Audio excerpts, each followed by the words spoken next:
All right, so here we are continuing our books of the Bible, and we are on to Proverbs. Proverbs is another one that I read every day. I read a chapter a day.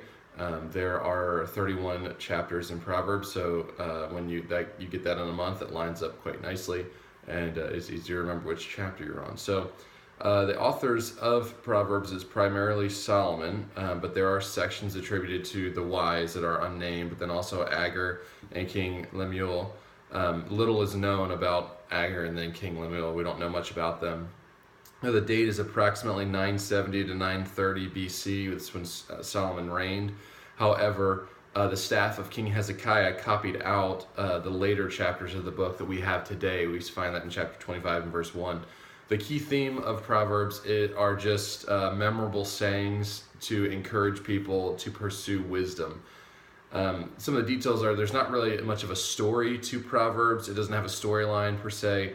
It's mainly just tips about living godly. And it's mainly from the pen of King Solomon, like we talked about, who was, by the way, the wisest human being to ever live. God says that in 1 Kings 3:12. He said, I have given thee a wise and understanding heart, so there was none like thee before thee, neither after thee shall any arise like unto you. The Proverbs speaks to issues like work, money, sex, temptation, drinking, borrowing, lending, laziness, discipline, and child rearing. So there's all kinds of topics covered in Proverbs. But the underlying of each proverb, as we find in chapter 1, verse 7, is that the fear of the Lord is the beginning of knowledge. So there's reverential fear and awe of the Lord, and that's what leads to these teaching points. Some of the quotable verses: chapter 3, verse 5 and 6, trust in the Lord with all thine heart, and lean not unto thine own understanding. In all thy ways acknowledge him, and he shall direct thy paths. Chapter 6, verse 6, go to the ant, thou sluggard, consider her ways, and be wise. And then you've got chapter 15, verse 1, a soft answer turns away wrath, but grievous words will stir up anger. You've got chapter 20 and verse 1, wine is a mocker, strong drink is raging, and whosoever is deceived thereby is not wise. And then chapter 26 and verse 4 says, answer not a fool according to his folly, lest thou also be like unto him. And then one that we've dealt with is chapter 27 verse 6, faithful are the wounds of a friend, but the kisses of an enemy are deceitful.